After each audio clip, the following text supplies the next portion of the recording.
Whether your beer is in a bottle, can, or glass, kick back and relax. It's Better on Draft.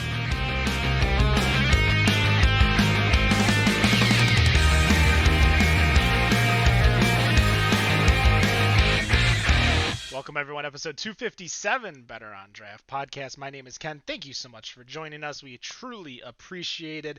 We were off last week because we just needed a break. We have been going hard week after week, including even special interviews like Henrik Fenty over at Omnipollo. But today we are back, and with us in studio is a great guest. We're going to learn a lot about this player in the craft beer scene, crafty beer scene maybe, for those who are trying to seek the seal, because this gentleman may not have the seal, but he has the beer. My name is Ken. I am drinking from a brewery that is represented of there. I've got a Killian's, and I've got a Killian's. All three bottles have made their way into this amazing little boot. So, you know, I feel like I'm in college again. But I want to bring in our guest, Brock from 10th and Blake. How you doing today? Good, guys. How are you? We're good. Why don't you give us the 30-second rundown of what 10th and Blake is, and what are you drinking? Yes. So right now I am drinking our new Leinenkugel Session Helles. So this is our new beer that we're selling alongside Summer Shandy this season. So it's a brand new beer here in 2021. So it's a German style Helles, 3.4% and only 99 calories. So it's kind of our take on a better for you category, but leading with obviously traditional Leinenkugel does German lagers. So hey, let's do that, fit in that space, and that's what I'm enjoying tonight. And it's a crusher of a beer for sure. All right. Well, we're not alone. We have a handful of co-hosts here, starting with Wendy. How you doing, Wendy? What are you drinking?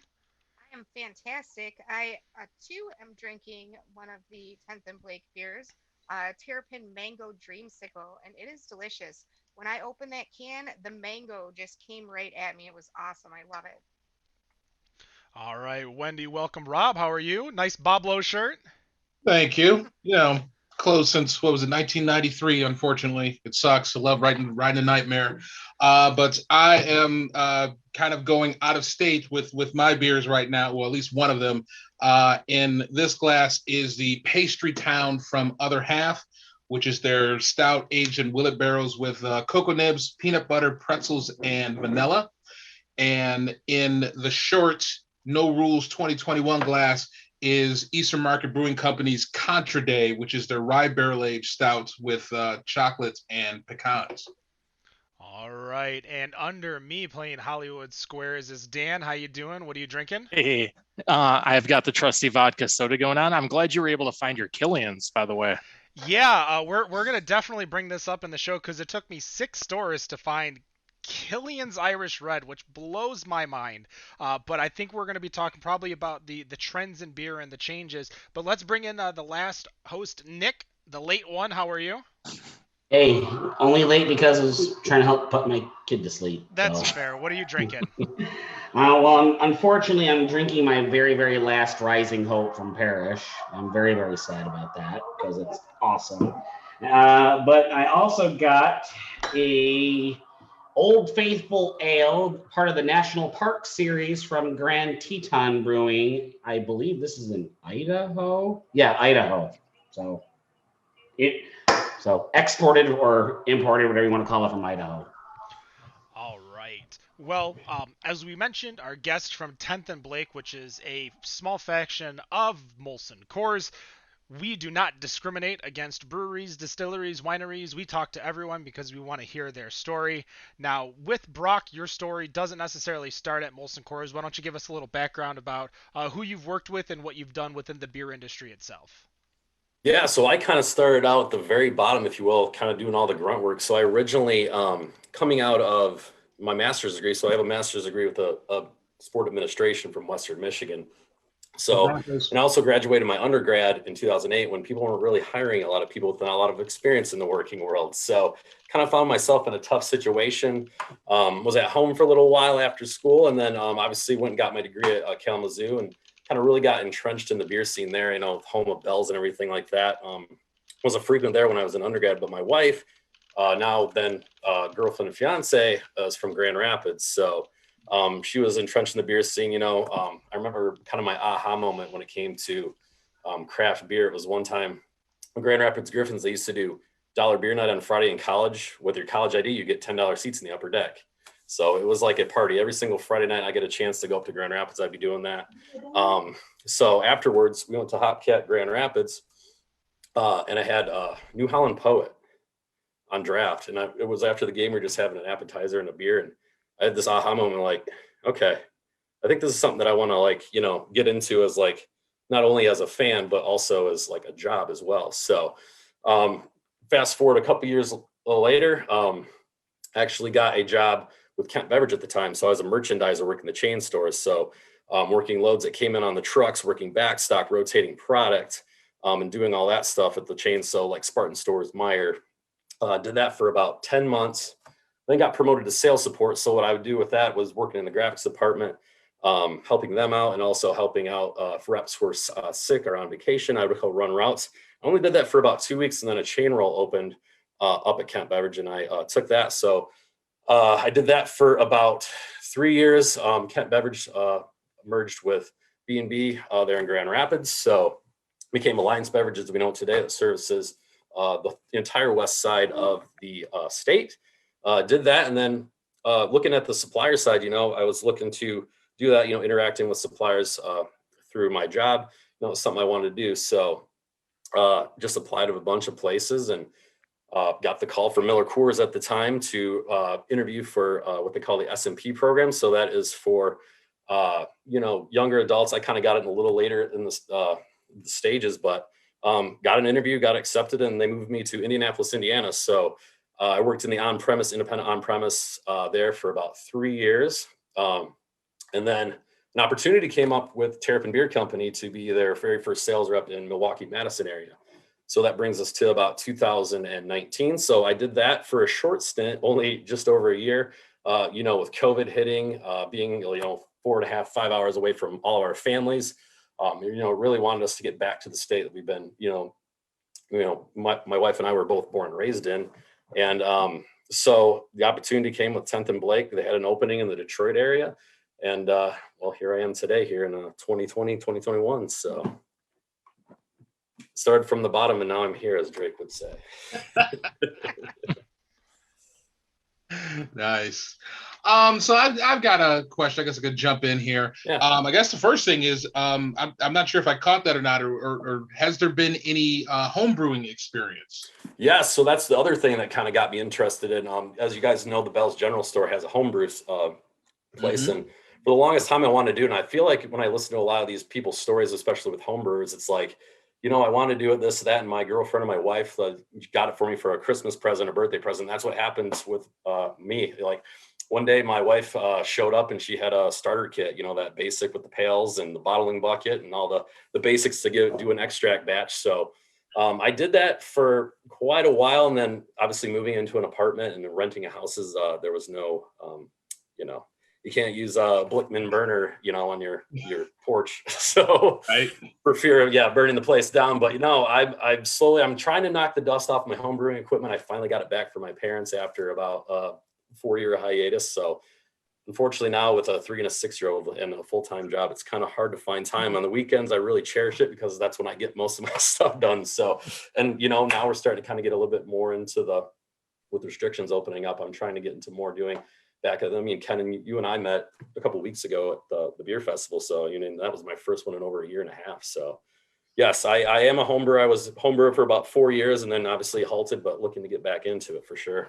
And I've got mine are 12, 14, and 16. So I definitely have not had a chance to touch that equipment in a while myself.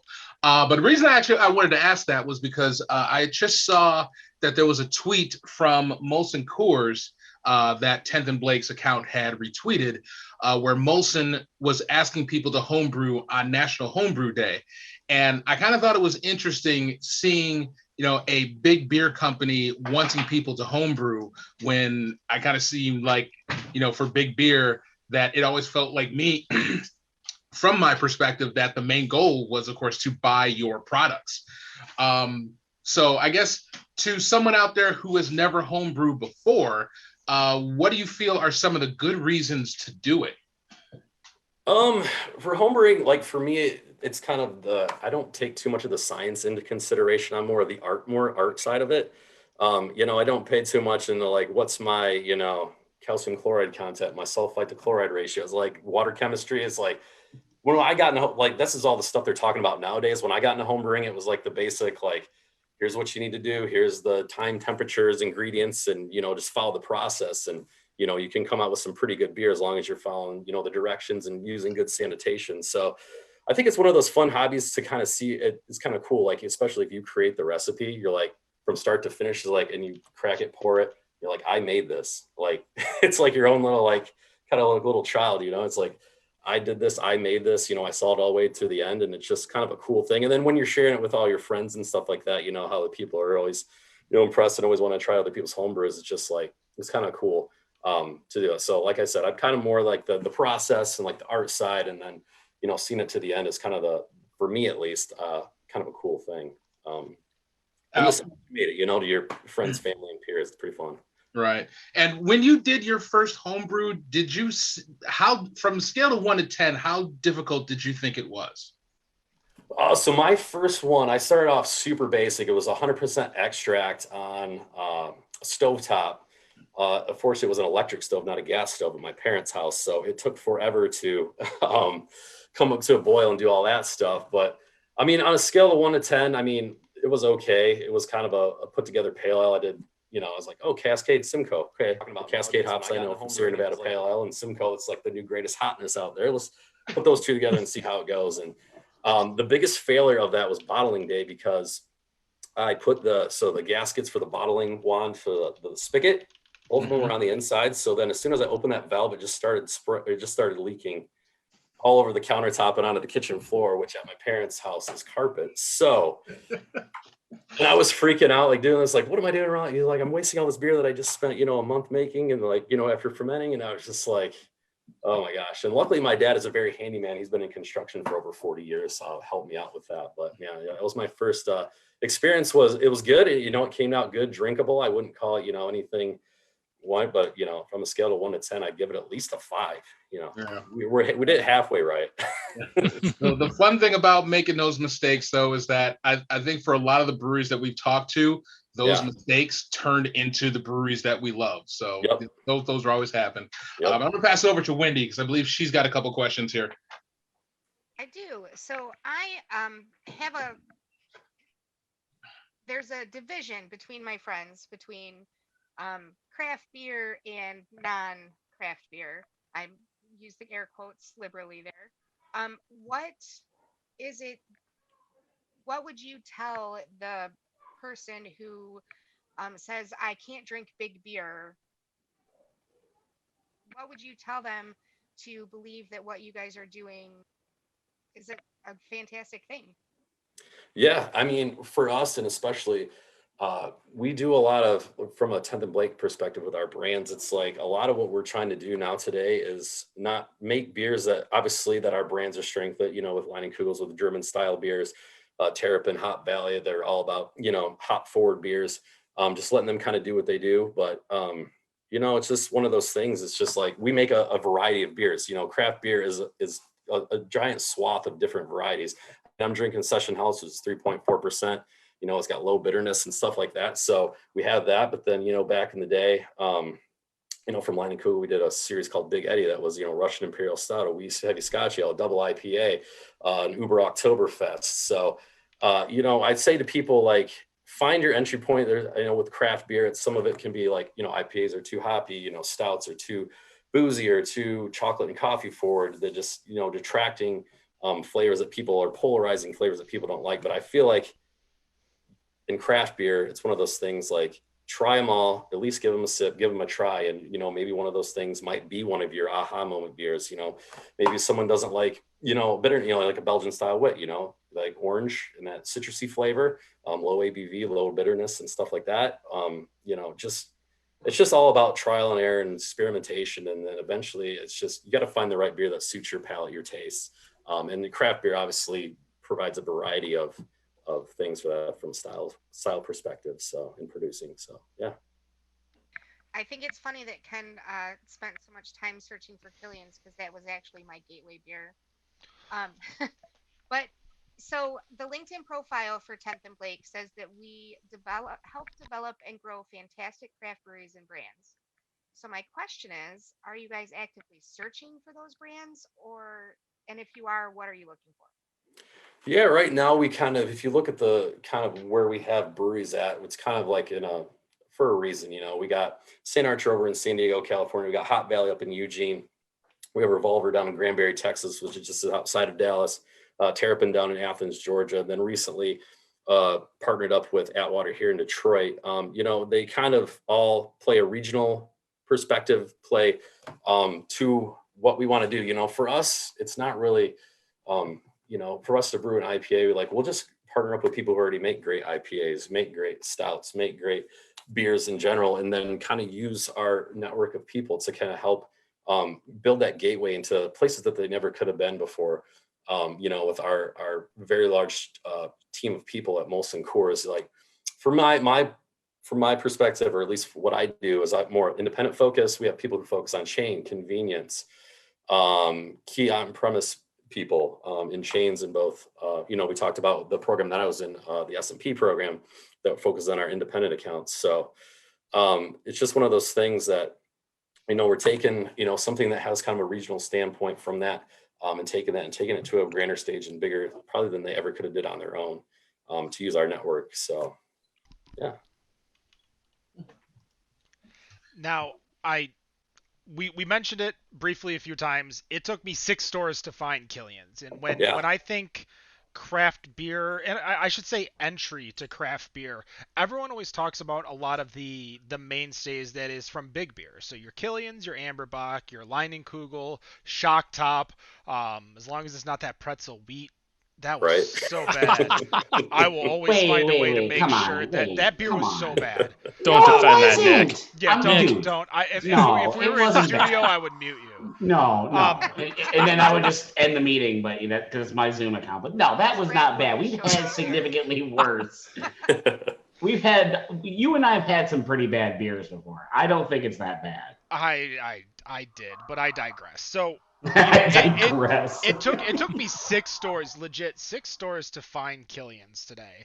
And I went to stores that have, when they sell craft beer, and we were talking in the pre-show, they have old Arcadia beer, or they have glass bottle Roke beers that aren't made anymore. It ain't Devil Dog. It's that's the few beers. So I was expecting to find it, but I couldn't. Are you guys seeing a loss in market share of those crafty beers for the craft beer, or was I just having a rough day? The old trusty stable that I know you can find Killian's at all the time is Meyer. I know they're carrying the 12 packs. It's in the set. So a lot of it's got some chain focus to it. So we always have Killian's there. But, nowadays, there's just so many breweries and so many different styles of beer. We got 8,000 plus breweries in this country right now. So it's not that it gets lost in the shuffle, but I think just from a standpoint is just, people, there's just so many more other options than there were when Killian's was back in the day. Because I remember that was one of my trade up beers too, was Killian's. And even crazier than that, from even Coors Light for me, out of a glass bottle for some reason in college, it felt like a step up beer to me from Keystone Lights. So, it's just one of those things. It's flavors and style profiles and stuff like that go in and out of favor.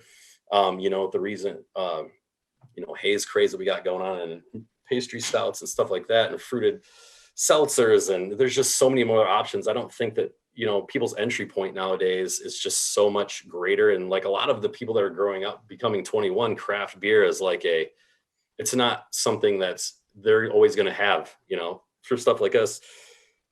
It was very rare and few and far between. So it's not that it still has their loyal drinkers, you being included of them, and me too on occasion. I love a good Killian's.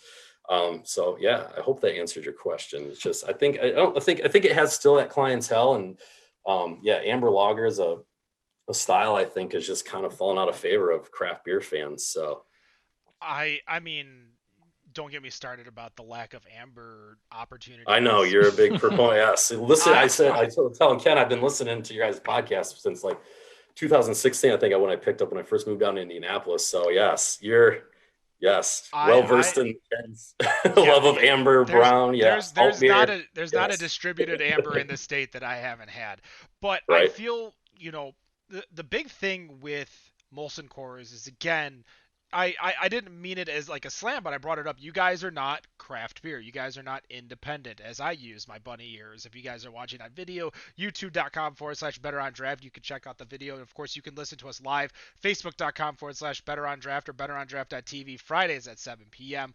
But I kind of want to know, in the business side, the 10th and Blake side, people obviously are going to be like, oh, you're not craft beer. Oh, Terrapin's not craft. I don't care. Like, how do you guys deal with that kind of stigma and, bring those people back in and be like, hey, we might not be independent by the BA standards, but, how if I was that guy, how would you talk to me? Yeah, one of the greatest things that I talked to, and when we did festivals and when we did samplings and tastings, it was kind of a nice moment to actually engage with the customer. We're not on Instagram, we're not on Twitter or Facebook talking about this. We're face to face. He's trying my beer. I'm telling him, about the brand and the beers that I'm pouring and stuff like that. And it is a positive to have these breweries, linked up with 10th and Blake. It's like I mentioned before, having a great sales team with all sorts of, ways in, like I said, chain, convenience, and stadiums, venues, and stuff like that, like things that they couldn't ever get access to before. So bringing it to a bigger audience, to try these beers and see the branding and, interact with the brands. But it's a very positive relationship that we do have with them. I mean, you looking at, Terrapin for existence. I mean, they still have a brewery down in Athens, Georgia. They're still producing all their stuff down there in Athens, and the same with Hot Valley and St. Archer and Revolver. So we partner with them, yes, for the right reasons. I feel like to just get them to a broader audience that I don't think they could have did without themselves. But they do have, and the cool thing is I'm part of 10th and Blake, so I'm kind of the intermediary between our MolsonCoors. 10th and Blake is kind of in between, and they still have, sales reps, regional managers, their own breweries. So I take a positive spin on it. We're looking at more just being a partner with them to, to sell and promote their brands. So they still run it. They still have everybody. They got their own HR people, their own finance people, their logistics and all that stuff. And, we partner up with them to help them run their business just a little bit better. Because, coming from a scale from MolsonCoors, we have some experience with that, the operations, logistics side of things, QC, whatever it might be, we're here to help them out. So it's a very Can I positive. interrupt for 1 second? Yeah. I just want to ask if you have any influence to get Moohoo here. So yes. We had it at the festival last week because we're kind of running on the last bit of our kegs, but that was definitely one of my taking winners at the festivals too. Yeah, I'm definitely going to take that request into consideration. That's one of our, as much as Terrapin is known for their IPAs, I think they're even kind of fly under the radar with their stouts. So you're talking to the right person, because I myself, obviously representing the brand and knowing the team down there, definitely can make that happen. So that comes out it's like our fall winter release. Seasonal that kind of runs after Watermelon Goes, which we're currently in the season for right now. So it can be happening. Then we could possibly talk about hopefully bringing some reserve series beers that we do tail end of the year too. So fingers crossed. I'll make sure to cut the audio and video, and I'll label it Michigan Top Tier Beer Podcast Wants Moohoo. Yes. Oh, you can include one more in there, because St. Archer's Tuft and Grain was some of the best barrel aged beers I've ever had, and the last one I had was probably 4 years ago, thanks to my aunt-in-law Nancy out in Kentucky and her children. They got me a bottle, and it was one of the their coffee porter was one of the best damn barrel aged beers I've ever had, and I've never had one since. It's one. I've had the luxury of having a couple of those Tuscan grain beers. It's one of those ones that kind of flies under the radar because they're not really known for their barrel program. When people see it, they're like, it says Tuscan grain. It doesn't really have St. Archer on there in big and bold letters. It's just kind of, you wouldn't know it was St. Archer if I handed you the bottle. And then, it's just one of those things that they just do such a small run on those. It's not I wouldn't say it's their focus, but definitely some pretty good barrel program that they do have. Really good. Really yeah. good. I'm going to pass it off to Nick, but the chat wants you to bring Wake and Bake. Yes, it's the coffee oatmeal imperial stout, which kind of runs in that specialty ring. It runs alongside Moo in that winter seasonal. So yes, that's one of my favorite. Just 9.4%. Made with Jittery Joe Coffees, which is our neighbor down there in Athens, Georgia. So that's one of my favorite too as well. Mr. Paglia. Giving my last name on this show? Jeez, what the hell, dude? I'm just kidding. So be truthful on this next question. So Yes. You've worked in a couple different tiers in sales. You worked at the top tier and you work in tier 2. Yep. What are some of the positives and negatives of working on both of those tiers? And if you had the ears and eyes and full undivided attention of lawmakers, what kind of changes would you like to see in sales in the 3-tier system? What would you like to see? So let's start with the positives and negatives first. Yeah. 2-part question. Yeah. So, I mean, the positives for working in, I mean, even when you're a distributor or you're at a supplier, there's always a plentiful amount of beer. That's one of those things like, oh, working in beer is so cool. And it is. And it's just like, I have so much, I never thought I would say this in my life, but sometimes I feel like I have too much beer. It's like, I can't, it's a good problem to have. My friends would be like, okay, cool, give it to me. But it's just like, that's one of the perks of the job is you always get to try and sample great beer. And it's just a fun industry to be in. One of my favorite aspects of it is just, and of course it got kind of halted here in 2020 with the interaction with people, going to, as much as, festivals are hard work, usually in the summertime. So it's usually outside, very hot. Battling the elements and, pouring and talking at the same time. But it's one of my favorite parts of just interacting with people and customers, talking about our brands, just talking shop about beer in general. Me being a certified Cicerone, it's definitely one of those things that it's just always kind of been one of the things that I enjoy in life is just teaching people about beer from, as advanced as you want to be to as simple as you want to be. And that's kind of what the ethos of 10th and Blake is, we're beer educators too. We work in the sales department, but we're trying to be good stewards to the brands that we have and, educate our consumers and our customers, not only about our beers, but just beers in general, the process, styles, whatever it might be. So in kind of the negatives, it definitely takes a certain kind of person to work in this industry on both sides of distribution and supplies. We're talking about, before COVID, it's just like, it's a lot of weekends, it's a lot of nights, it's a lot of hours on the distributor side, especially when I came from doing chain. I mean, especially during the holidays from Memorial Day to 4th of July is just like a marathon of just stack them high, watch them fly. Working 12+ hour days, filling the shelves as fast as they're being taken down. The same goes for like the holiday season and Christmas and New Year's.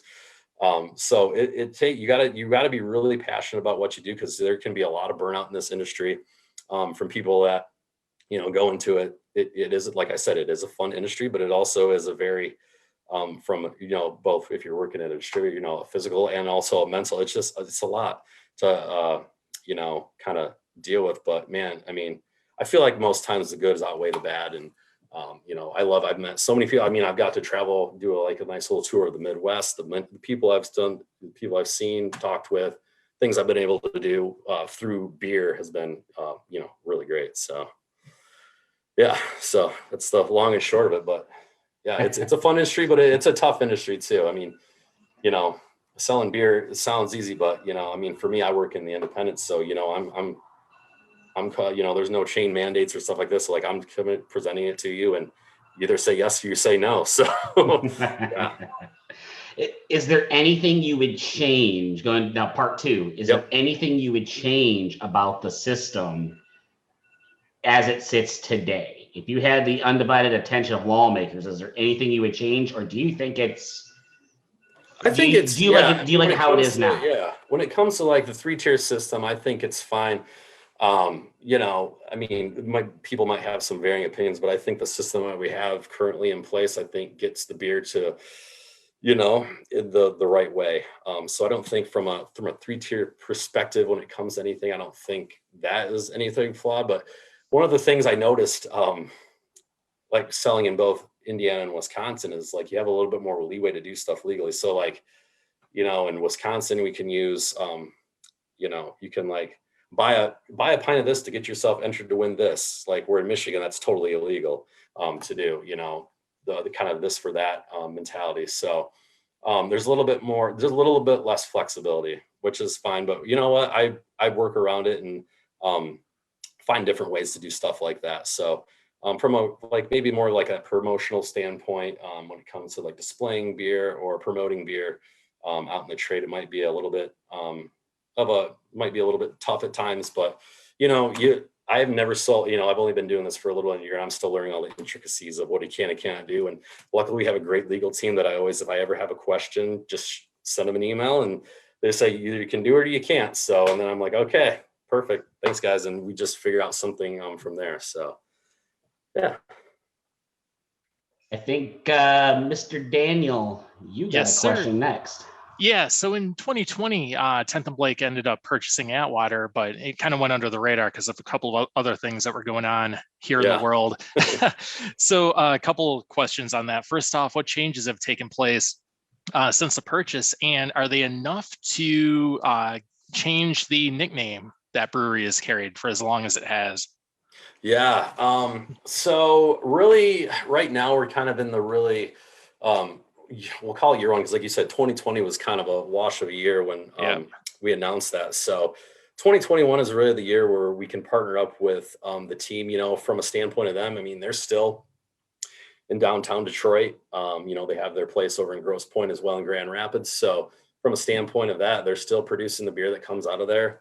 And the staff is also the same from the production side to the sales. Mark is still super, active. Like all of our breweries are, our owners are still, and our presidents are still super active with the companies, doing the day-to-day activities. So really nothing has come about from that. Really the only thing from Atwater would be some new packaging will be coming down the line here soon.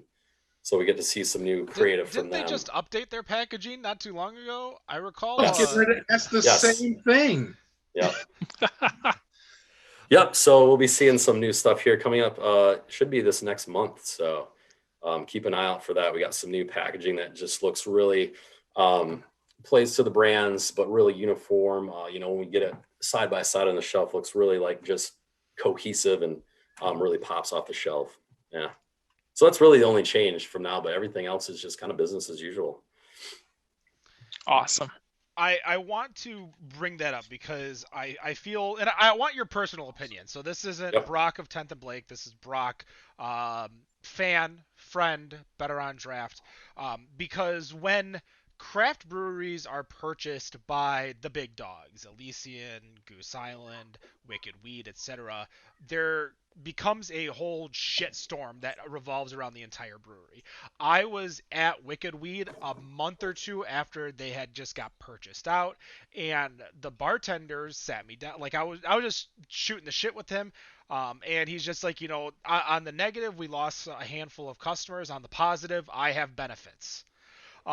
So, there are positives and negatives that I don't think a lot of people take. But when we get into Michigan, when something like this happens, when a buyout happens or an investment or a partnership, and we're not talking just Atwater, we're talking Founders with San Miguel, Shorts with Lush, New Holland with Paps.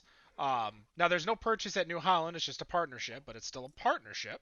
And over at Shorts, it's not a full, it's only 19.99%, which makes you think somebody owns 5% of that. 5 other%. They've never said anything. Because you have to be 25% or less owned by another entity. My question to you is that why do we care so much about these out-of-state breweries when they sell out, but the second it hits one of our breweries in Michigan, Founders, nobody cares. Legit, nobody gave two shits. Like the amount of hatred towards Bourbon County and Goose Island after the purchase, and now Founders, I'll still drink KBS every day. Like what's your thought being on that side? Because you're the one where a brewery gets purchased, Atwater, and you have to deal with the backlash of the community. I just, what is it about Michigan breweries that we look past that? I don't know because, like I said, I've been born and raised here, and it's just like we are very passionate about the breweries that we do have. I've been to, like I said, I lived in Indiana, I lived in Wisconsin, and they have a few handful of breweries and I just don't think they're seen as developed as ours. We have some more, I want to call them heritage brands, just older, more developed brands and Bells and Founders and stuff like that. And we just created, I don't even know if it's like this sort of just more beer culture. We care about it more. We're more homers about our beer. But yeah, I don't understand why, if that's the case, then why don't people get up in arms about that? I don't understand because I don't know, because you're talking about Goose Island and all these other ones that get, and it's all this uproar like, hey, we're going to stop carrying these people. We're going to stop buying this. And it's just like, I don't really understand. I never understood that when stuff like that happens, because any other time, like you were mentioning, it's just like it's an uproar. But then Michigan breweries happen, and then like there's really not a whole lot of, hey, it happened, and then that was it. So I've never understood that. we went as far as, if I recall correctly, Hopcat I think at one point had a Wicked Weed on draft, and they poured it out. Like I remember a brewery got purchased while Hopcat had it on draft, and they literally poured out the beer. And like that kind of stuff, just there is an elitism in there that just needs to kind of go away. And I think maybe it's hard to tell the difference of what has caused this, but it could be COVID, it could be the seltzer craze. Like there's a lot of things where people are just more like, I don't care, I'm just gonna drink what I like now. And I think we're definitely seeing that trend. But I think, we joke about places that aren't craft, but I think, as our sponsor says, if you like it, it's a good beer. North Center Brewing, like I used to be like that. I used to be not necessarily craft, but you're gonna drink Miller Lite or you're gonna drink Coors. Triple hopped. First of all, triple hop, triple the hops.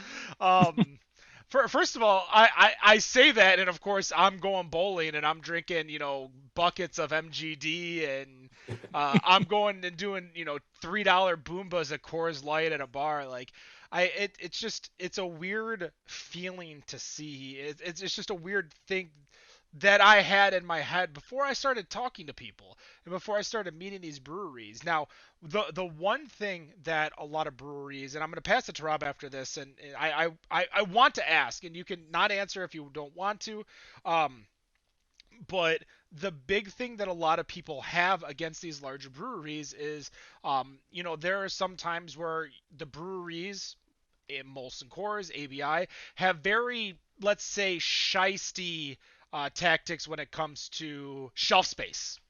Um, Now, money plays. Everyone has money. As a representative of 10th and Blake, what is your guys's, how do you make sure you're getting your shelf space while still at least, being like, hey, you should still check out these breweries that are local, because I feel like it's a good partnership. You guys need craft beer for 10th and Blake to succeed. And, I'm going to be honest, 10th and your craft breweries, your Terrapins and stuff, need our breweries to succeed, because I think it's just a hand in hand. But what is your thoughts on, the shelf space and those types of tactics? Yeah, for us, I mean, it's kind of one of the pillars of our company. It's to do the right thing, if you feel like it's not the right move, we're trying. So essentially what we want to try to be is the consultant to, our partners, whether it be chain or independent or anything like that. It's like, we want to look out for the best, what's up for their category. It's really understanding what the retailer strategies are when it comes to their pricing, when it comes to the product mix that they have in the store. Like, what is their ultimate goal that they want to get out of what they want to do? And we try to help create some of those solutions with our brands on the backside when we're doing these sales meetings with them, doing any sort of space planning. When you're talking about chain, we just try to be the best consultants to our customers, and also customers being our distributors as well.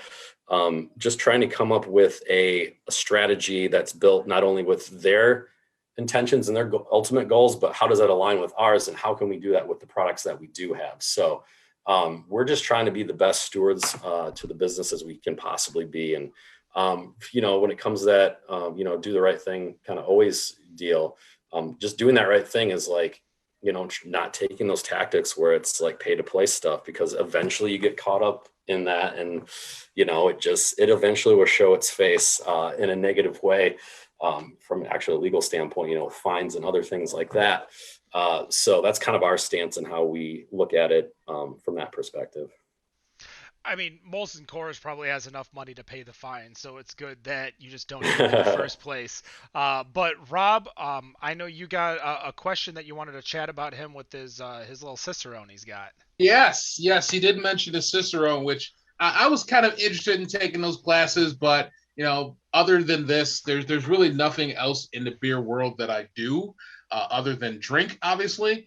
And maybe think about doing some home brewing sometime in the near future between 12:47 a.m. and 1:58 a.m. Right. But what I was curious of is that I was looking up an interview or looking at a website, and I saw that in the beginning there was this kind of unique twist with 10th and Blake, in that every employee took classes on beer history, styles, flavors, etiquette, and there was a course on food pairings. I was curious if that is still a practice that still happens, and if so, or I guess if not, how well do you see this type of practice helping the business go forward? Yeah, so we did. We used to have a program called the Beer Merchant Program that was tied into our beer education, and it had a few different levels. I want to say it was like your college courses, like 101, 201, 301. And, the more you got into it, the more advanced the material, the more in depth about stuff. And so, yeah, we did have the Beer Merchant Program. We, unfortunately, I think, have since put that on the back burner, but it's definitely a talk amongst us to try to get that back and be putting beer education back into the mix. Don't know when, how, or how we're going to reintroduce that, but definitely 10th and Blake's whole stance and kind of introduction to why we have this is to be the beer merchants, to be the stewards, to be the knowledgeable people, not only to our internal people, to the customers, to the retailers, just letting them know more about beer from that more Cicerone educational standpoint. So that's definitely something that we're looking to refocus back on and kind of taking that back. So I think it's just one of those things. It's kind of like credibility, take it as advanced as you want or as simple as you want to somebody. I feel like when you do, teach somebody about beer, whatever way that is, from a style standpoint, a process standpoint, a sensory standpoint, beer and food pairing.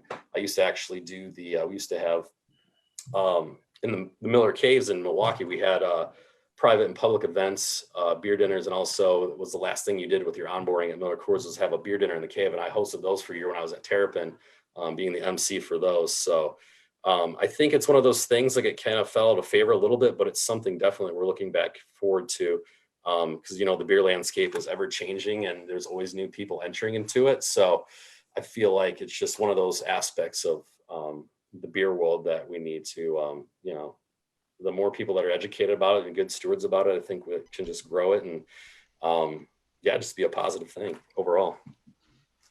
Nice.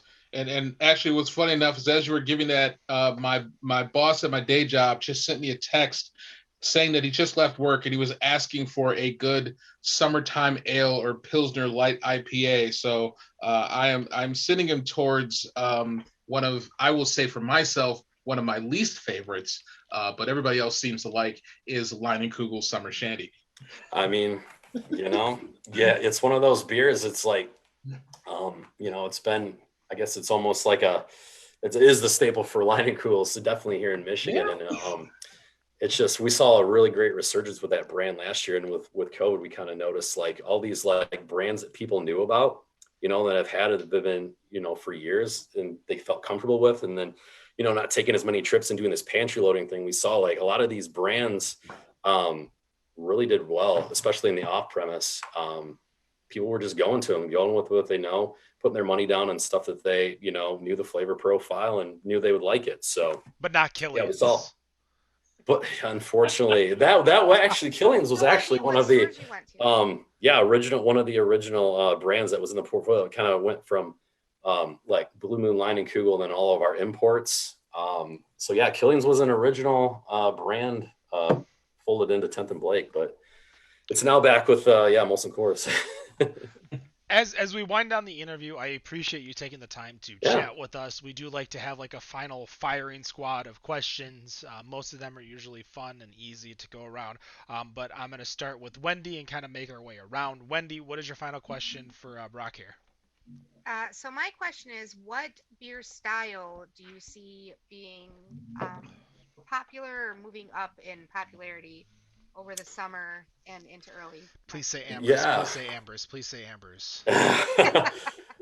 As much as I would like to say yes to that, I don't know if amber ale lager will be coming the new hotness of 2021 summer. But I see a lot of trends with in a lot of craft breweries is going back to kind of like we're getting away from the IBU and high alcohol wars of the late 2000s, you know, where it's like I have the hoppiest beer, I have the most IBUs, I have the highest alcohol.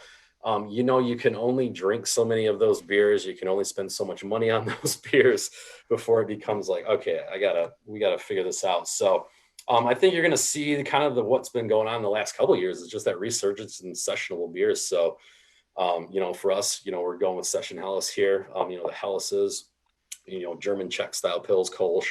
I definitely think they just pair well with hot weather. You know, so I think that'll be kind of and then and obviously we can't deny the haze craze that's happening. I think that'll still be a style. I mean, now we're kind of seeing some differentiation within the style, being a double with fruit, lactose, whatever you want to call it. So I think the trends that we've seen in the last year are probably still going to continue, to be honest with you. So I don't think we're going to see any new defining category, different things. So I think it's just going to be business as usual. All right, Rob. Yeah, so back to this actually is kind of a question going back to my little mention about Summer Shandy, which I kind of gave it a bit of a joke name. So I was kind of curious if anybody ever mentions Summer Shandy and refers to it as country time ale. You know what? No, I'd say that's been the first time that I've heard that. But I mean, you know, no, I haven't heard. That's a good one. No, it's one of those things. It's like Summer Shandy, you know, every year we always release it like in February just because of how production goes at our company. You know, we run on a schedule of that. So we have to bring it out a little bit earlier than people ever like, but it's just one of those things. It's like, I don't know why people, like, especially consumers, get so mad when they have availability to get stuff, like whether it's pumpkin beers or Oktoberfest or Christmas spice ales. It's always like, it's July and, you know, I got a pumpkin beer. It's like, well, just don't buy it then. I think it's just because of season creep. There's a lot of people, myself included, that it's very weird when I walk into a Costco in December and I see swimsuits. So when I see Summer Shandy on the shelves in January or February, while I understand that the beer has to get out, it still feels really weird when you see it so early. Yeah, and we even kind of played that up with some of our point of sale that we produced for the first time, especially because Lion & Kugel has such a great presence here in what we call the Great Lakes states. So call it Michigan and kind of everything that surrounds it south of, you know, over to Iowa, the Dakotas, and all the way down to Kentucky there. It's just we produce like people in inner tubes in the snow with their boots on. Yeah, and then it transitions over to now we have people in their swimming pools so it transitions from them in the snow to in their pool. So it's kind of a fun play that we kind of did to kind of make it seasonally appropriate for the Great Lakes region, specifically here in Michigan. We always, you know, every single time it's still snow on the ground when the shandy comes, but you know, we still have those loyal consumers who still go out and when it's out, they go for it. Shandy is one of those that goes beyond seasonal at this point, though. People just like that beer. Yeah. So they want it all year long. Just like everyone says there's a stout season, but I believe that you should be able to drink a stout whatever day you want to. Yep, me too. Yep. Yep. Well, I mean, the next person asking a question is Dan, and he has no problem drinking barrel-aged stouts at, you know, 10 a.m. on a Sunday in 110-degree weather in Phoenix. Yeah, absolutely can do it all day. So my question's a little bit more fun. Ken's probably going to face palm, but let's say you have to play a game of Edward 40 Hands, and you have to choose between drinking Lion & Kugel, Cocoa Shandy, and the shock top pretzel wheat that we talked about. Which one are you? Wow. Which one are you choosing? And Wait, do you think you can win? Does Are you Ken gonna be able still to have chug that can, by the way, really quickly? Cocoa Yeah, Shandy. he does. He there still you does. do. He has- There you go. I remember. yes, how many selling and places of- merchandising that beer. Yes. How many places of residences has that This can is seen? aged. This is aged 4 years. Oh boy. Oh my God. Screw that. That's got to be That's like in its prime. Nesquik ale now. Nesquik. Oh my gosh, I gotta say I want to just go with the Cocoa Shandy just based on the just it's been a while since I've had that beer, but I just want to just get reintroduced with that again and become friends with I mean, it, I could send you this right here. You Like, got a I'll can make it right melt there. to me. You could have it. there are many times where I've drank my entire beer fridge gone and looked at it, saw this, and said nope, and it just stayed there. Nick. My go-to, your guilty pleasure beer in your fridge. Mhm. What is it? Your guilty pleasure. Guilty pleasure beer. For me, what I'm a sucker for, and I don't know, obviously it's been a trend the last couple of years, but I'm a very big fan of like pale beers that have coffee in them. So whether it be golden stouts or like, like coffee blonde ales, like for some reason, I don't know what it is. I'm a coffee fan and drinker in general, but I don't know what it is about the combination of like coffee and like that pale base that just like does it for me. So, I mean, more recently I had one from Wolf's Ridge down in Columbus, Ohio called Daybreak. It's like kind of their de facto flagship right now. And that one it's a cream ale base with vanilla and coffee. It's from a local roaster down there. So that was one of my, from a style perspective, kind of those pale coffee beers. Mm-hmm. Yeah, so that's one recent memory that's kind of been striking me, but and then also Pilsner Urquell every day, 16 ounces. Oh, nice. I don't know if that's a guilty pleasure. I think you yeah, should right. That's Just just good beer. That's just good. Guilty because that. Never mind. Was it guilty because probably most people probably never heard of it? Oh, guilty because a lot of people are like, that's an expensive beer. I mean, when we talk about guilty pleasures, it's just the thing that you want to drink, all the time, but not necessarily tell everyone you're drinking all the time.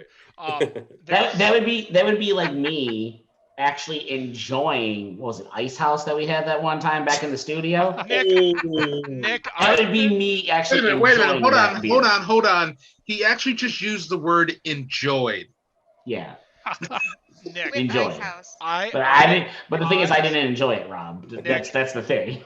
Nick, I honest to God have been going through old episodes. We've been posting them up on the YouTube page over on youtube.com/BetterOnDraft. And every time I listen to the intro, you bring some bullshit because you're having a hard day, so you torture yourself by bringing fucking Game Day from 7-Eleven or Every Natty time. I'm like, you just were a masochist at that time. Apparently so. Apparently I've grown out of that phase, but Well, that's good. My final question is my final question is very, very simple, very, very easy, and I hope you get it correct. Who is a better goalie, Mike Vernon or Chris Osgood? Oh, come on. wow. Wow. Come on. Being a Red Wings fan, watching them in the era of Mike Vernon and also Chris Osgood. I mean, from a standpoint of like an overall goalkeeper, I feel like Chris Osgood would be my pick. But you can't forget the time that Mike Vernon, did the goalie brawl with Peshwa. I mean, it's like I got to give him credit Osgood, points for that. So if I'm going off that, I got to go with Mike Vernon just for his just for the fight. Is this right? Yeah, right. Is this where I come in and say Peter Mrazek was better than both? Oh. Now that's fighting words right there. Yeah, right. Now Nice I have always been a nice little fan of Mrazek, but Mrazek versus those other two, no, not at all. Sorry. See, my thing is I came into hockey a little bit into Vernon's late years, so for me personally, it'd be Osgood. just because I've seen more of the action of him. Osgood had a great end of his career too. He kind of had that resurgence. He taking over Dominic Hasek in the 08 playoffs after Hasek got destroyed in back-to-back games and won, and then almost winning the next year. Going to the Stanley Cup Finals again. Brock, thank you so much for joining us.